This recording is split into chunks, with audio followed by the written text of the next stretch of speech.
Hello, everyone. Good morning. Hey, Mike, it is 11 a.m. already. Indeed. Hope everyone is doing well.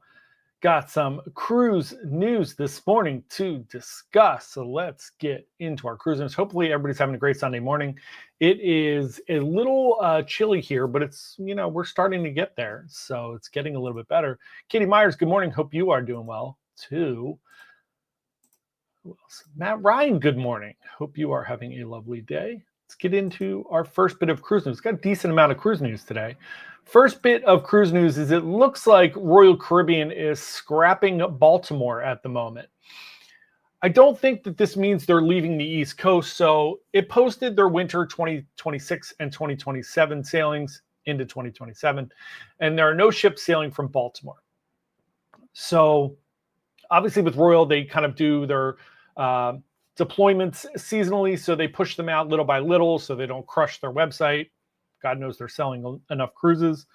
So the only thing left is Asian and Australian for 26 and 27, and the Vision and Radiance classes are already going somewhere else. So there's no ships sailing from Baltimore for the first time in a long time. Vision's been there for the past few years. Obviously, Enchantment was there before that. Vision's moving to Fort Lauderdale. So it's a little bit of an issue. Big ships obviously can't go through there because of the Chesapeake Bay Bridge. Obviously, we lost the other bridge, which was the Francis Scott Key Bridge, which was terrible. And the Chesapeake Bay Bridge is still too small for some of the larger ships. So there are all types of discussions going on. Obviously, there's discussions about raising the bridges. That would be a huge, obviously, project that would take years and years and years. That's not going anywhere. It seems like they're just not going to sail out of Baltimore. So all the ships that can fit under the bridge, Matt Hochberg did a really good job of breaking this down. All the ships that can fit under the bridge are now sailing out of somewhere else. So I'm not sure what this means. It could mean that they're just taking a little bit of a pause there. I don't completely understand this. One of the reasons I completely don't understand this is because there's no way that they're giving up the Northeast, because the Northeast, those ships out of Baltimore book immediately. They're like sold out all the time. So it really doesn't make sense to me that they would give up Baltimore unless they're trying to write some kind of an understanding. Maybe they're thinking about Philly. Maybe they're thinking about different ships in Baltimore. Maybe they're making some changing of plans. I'm not sure what's going on. But for now, they will not be sailing out of Baltimore, which is really sad because Baltimore is a super easy port to get to, and it's really nice. It's very convenient, and it's sad that they're not going to be going out of there. Felicia, good morning. Hope you are doing well. Brian said, good morning. Head to the airport, but not for a cruise. I'm so sorry, Brian. That is terrible. Not fun. Tony, please don't slap me. Diaz, good morning, Tony. Hope you're doing well. I'm telling you, that Matt Hochberg really picks on you, doesn't he? Sandy, good morning. I was just texting with Emily. So good morning. Hope you are doing well. Hope everything is going well there. So that was our first bit of cruise news. Next bit of cruise news is Royal Caribbean has started releasing specialty dining menus for their upcoming new ships. And it looks like the first one they put out is on the Norwegian Aqua, which is the Thai restaurant. So this new Thai specialty restaurant, it's called Sukhothai, Sukhothai. It's going to offer a selection of Thai curries as well as Thai cashew chicken, almond beef, some snapper, and they're going to have a roasted duck curry, pad Thai, vegetable fried rice. Sounds like a very, very standard Thai menu. For dessert, they are going to have mango sticky rice, coconut and pandan pudding, lychee sorbet, and fried bananas with toasted coconut and vanilla ice cream. Menu looks really good. It seems to me very, very, very interesting. It's also going to be on Luna.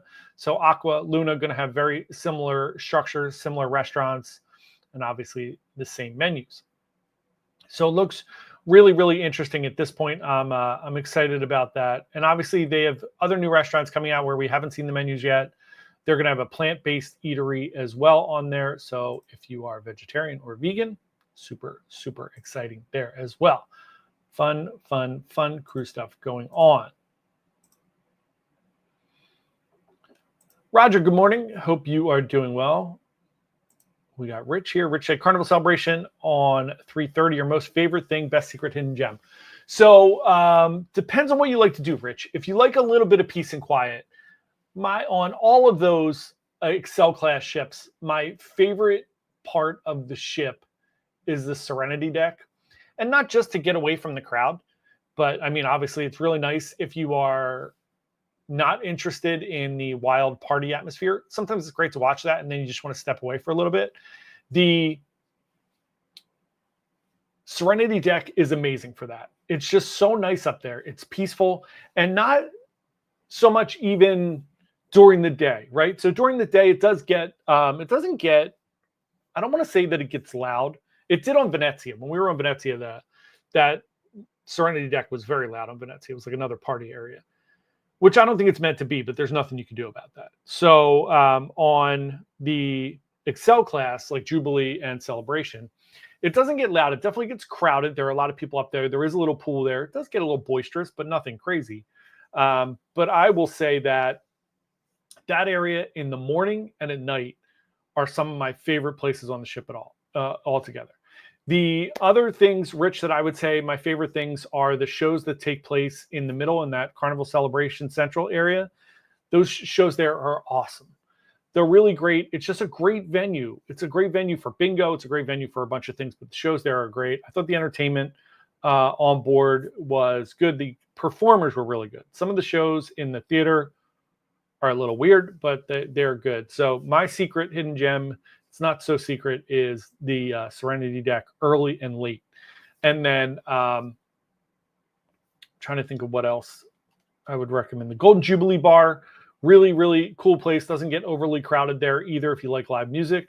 And then I highly recommend spending a couple extra bucks and trying the Emerald's restaurant there. Emerald's restaurant has a bunch of really cool things, just a la carte. You can just grab a couple things. You got to get the beignets.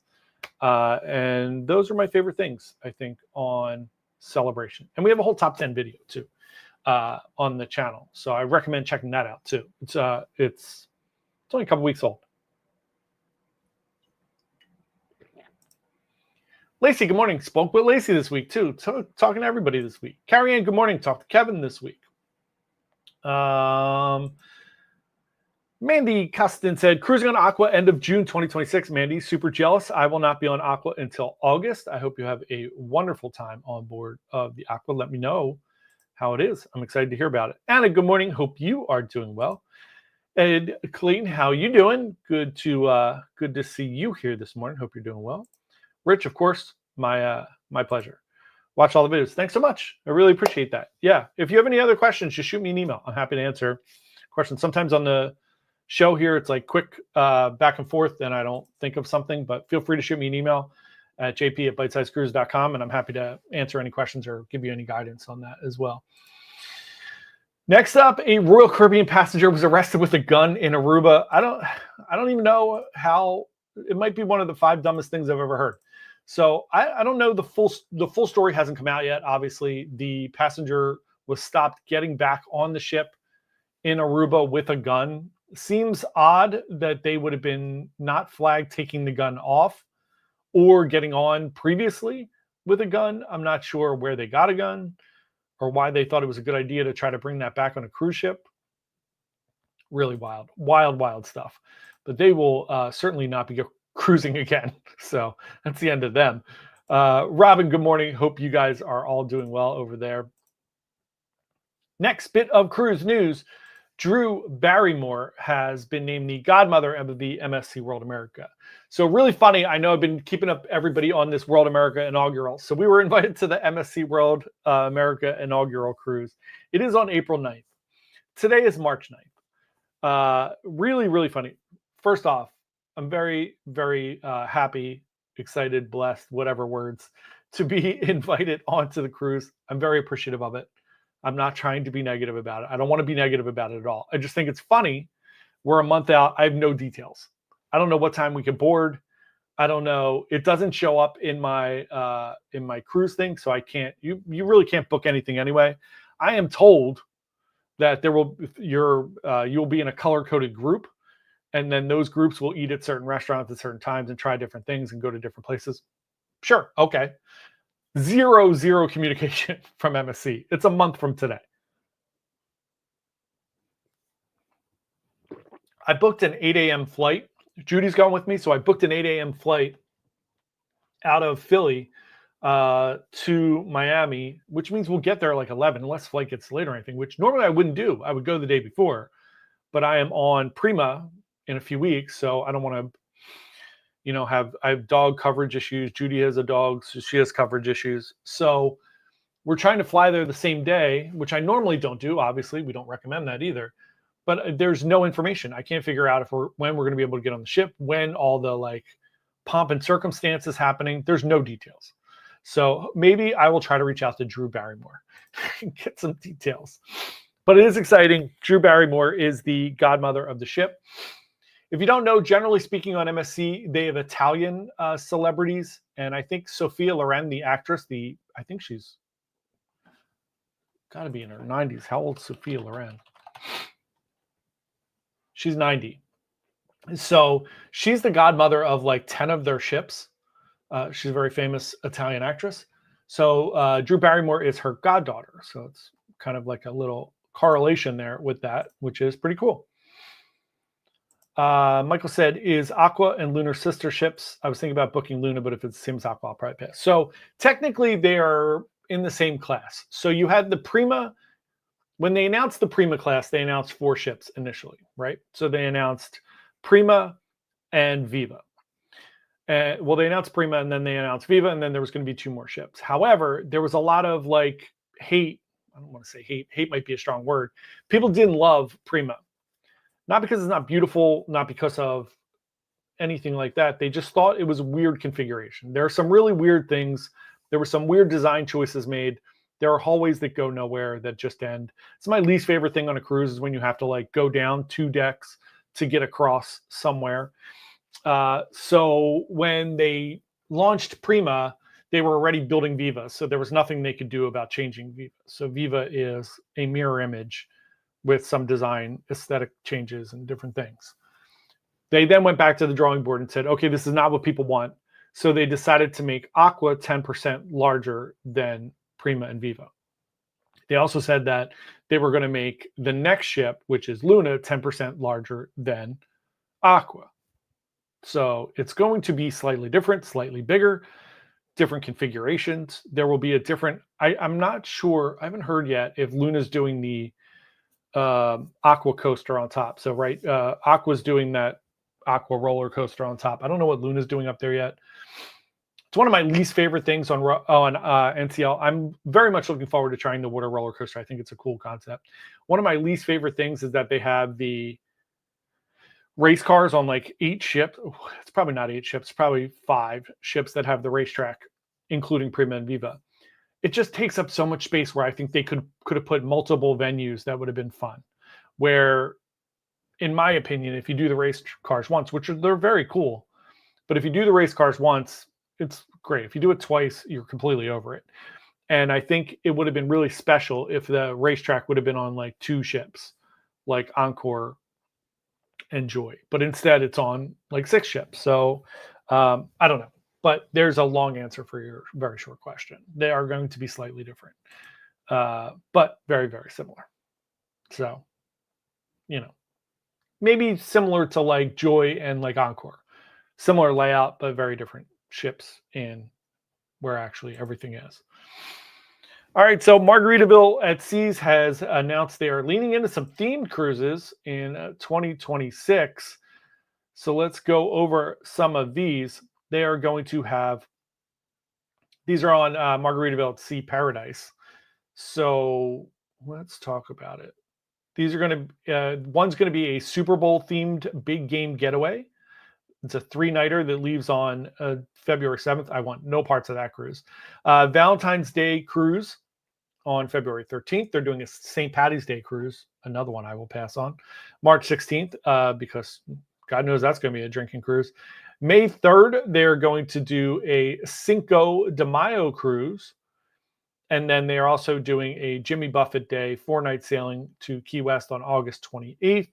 And they're going to be doing a bunch of other 3- and 4-night cruises on October 15th, 19th, and 23rd that coincide with the Key West Fantasy Fest. And then they will be doing a very merry Margaritaville at sea for Christmas and stopping in Nassau for the Junkanoo Festival, which is right after Christmas. So interesting marketing for Margaritaville at Sea in that they're going to be doing some new themed things, which I think are good for them, right? They don't have a massive audience, but I think that they're very much leaning into what the basic gist of that cruise line is, which is come on board, have some drinks, see some music, and have some fun. So if that's good for you, there you go. You got some big choices for Margaritaville at Sea. I don't know when they're going to open up things on Margaritaville. They don't allow like travel agents and stuff to do things. I mean, I could book things, but there's no commissions or anything. So it's interesting. I guess maybe they're still establishing themselves and figuring out how all that is going to work. But for now, and it's really weird. Like there's no like portal where you can book things. Well, but I digress. Next up, Norwegian Cruise Line is thinking about restarting cruises to St. Petersburg, Russia.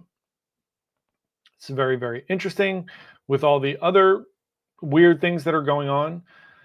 So Manzanillo, Mexico was banned by the US State Department, as well as the whole San Juan thing that's going on. And now we have Norwegian thinking about going back to Russia. This is really interesting. They're thinking about a return to St. Petersburg as early as 2026. They started their suspension in 2022. Seems like, I can't believe it's been that long. This Ukraine-Russia conflict has been going on. So they're hoping the port could be reopened for humanitarian and business reasons. And they plan to reinstate Israel calls in 2027 because they're losing a ton of money by not going to some of these unique places.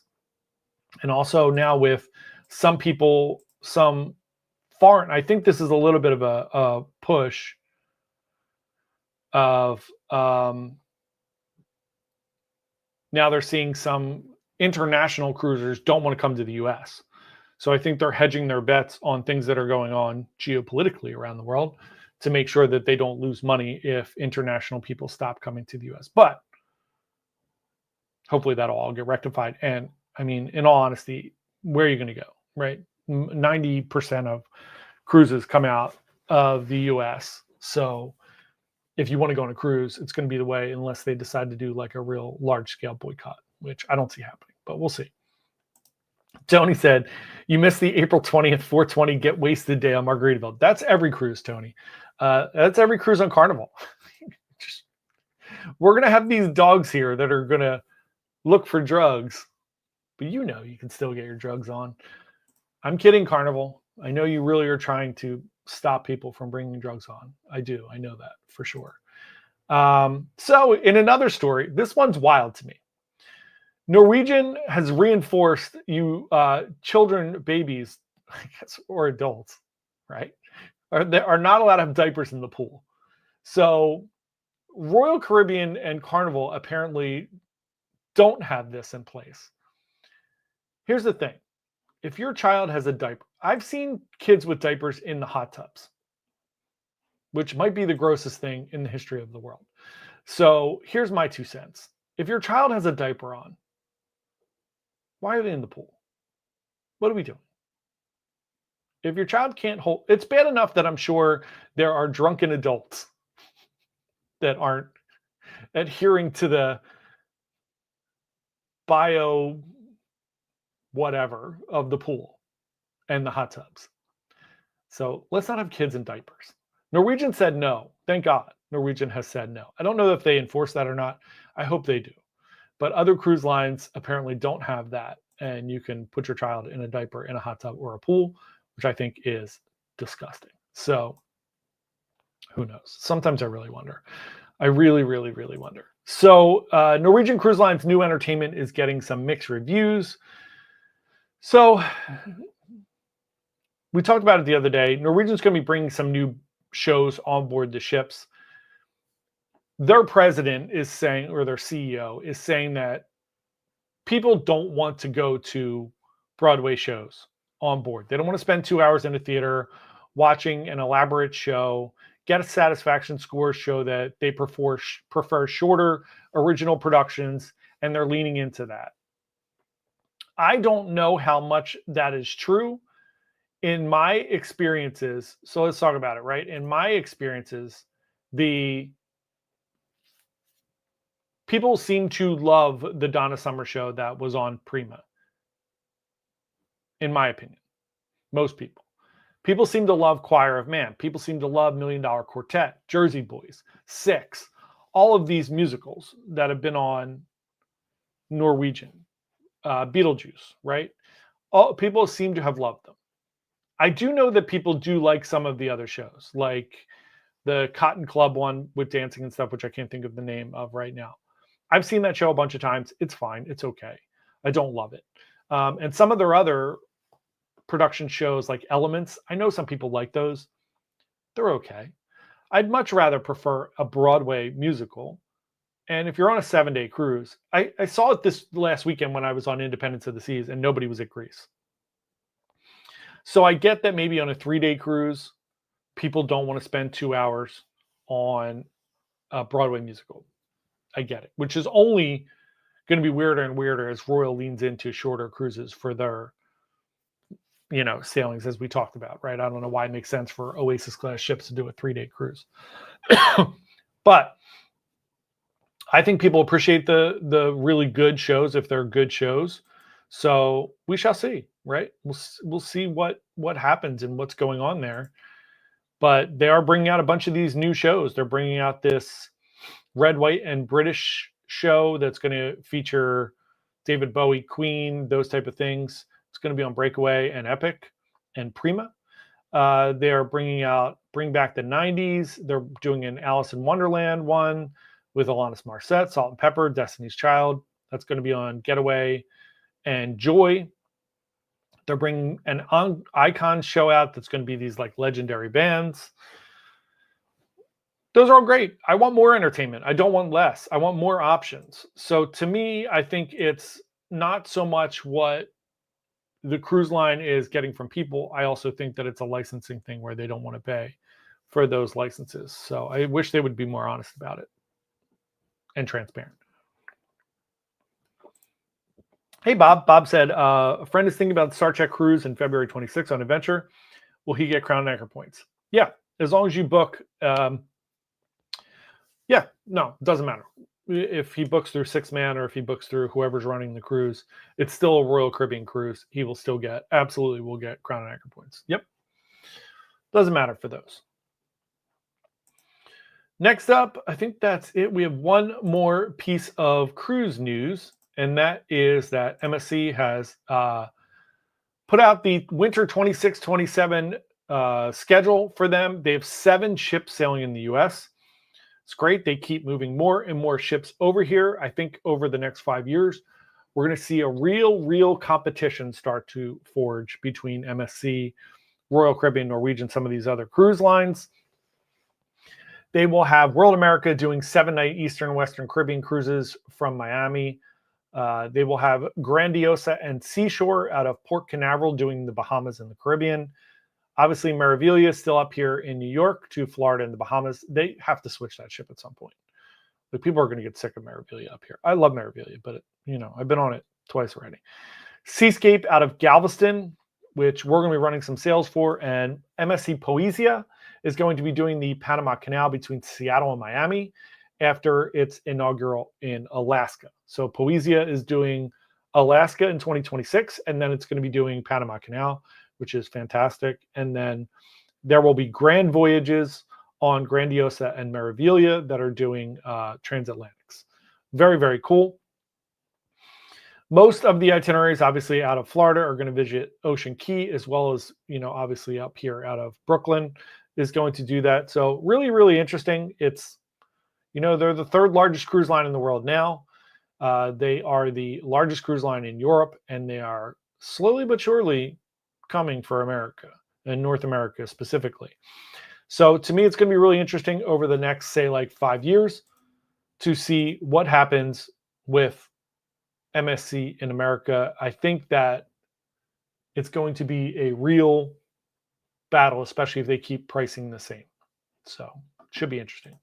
Sandy said, don't forget to give John a thumbs up. Thanks, Sandy. Appreciate it. Michael said, keep looking for Bermuda sailings with MSC, but didn't really see anything for 2026. Nope, not yet. I don't know what's going on with MSC in Bermuda. They might still be working on things. I'm not sure. I have no idea. They do a little bit of Bermuda. Bermuda's also like booked years in advance. So they're not going to allow 3 or 4 ships there. So could be that as well. Kim said, is anyone hearing or experiencing changes regarding cruises to Canada or Mexico given the current government changes? Not yet. Nothing going on there. Obviously, the Mexican thing got scaled back a little bit. Canada, I think they're just posturing. We'll see what happens. I have no idea. I don't choose to be political about it, but I think it's going to be just a back and forth, and we'll see what happens there. They'll come up with some kind of negotiation, but as far as I know, nothing's changing other than booing our national anthem. Mike said, love Margaritaville, 3rd and 4th time on board coming up in 420 and then 5th time on 11/16. Yeah, it's awesome. I love Margaritaville too. It's just nice to have options, right? It would be nice to get something else up here to try out, whether it be one of the C-Class, whether it be Grandiosa, which is obviously very similar to Margaritaville, or anything. I'll take any ship up here just to give a little change of pace. But at some point, they will push some other ships up here because MSC World America is coming, and then another world ship's going to be coming. That's going to be here within a few years. So some of those ships are going to get pushed up, hopefully. We'll see what happens. Maybe to Philly. Michael said, any update on the $42 Mexico tax? It's already been pushed out. It does not apply to anything booked already. It's not a thing yet. It hasn't been fully approved. They pushed it back to June. So I don't know what's going to happen with that. That may get pushed back again. People really are fighting that. So hopefully we shall see. Mike said C-Class ship would be outstanding. Yeah, if we got Seascape's obviously going to be in Galveston, but if we got Seashore or even Seaside or Seaview, I would take them. They're like a slightly different version of the C-Class ships, but I would love Seashore up here for a little bit. I think it'd be great. It can definitely fit under the bridge because the Oasis class ships can fit under the bridge. So it would make sense out of Bayonne. It won't fit in Philly. Philly would have to be one of the older ships. So yeah, that it is. That it is. Sandy said, you mentioned you were gambling on your last cruise. Are you prime? Not yet, Sandy. I'm working on it. I am working on it. I won too much money, so I stopped gambling on my last trip. I did throw a chunk back in, but not enough. I won too much, so I stopped and paid off my cruise. So that is going to do it for the cruise news for today, Sunday, March 9th, 2025. Hopefully everybody has a wonderful rest of your weekend. I'll take Davina up here in Philly. Philly would work for Davina, I think. Might be a little too big, but we shall see. Or Magnifica or any of those. So thanks everyone so much. I hope you have a wonderful day today. We'll be live again on Wednesday. We still have videos coming out the rest of the week for Davina, speaking of Davina, and then Independence of the Seas will start after that. And then AJ and myself will be on Prima April 1st and then World America. Thanks everyone. Hope you have a wonderful day and we'll see everybody soon. Thanks. Bye.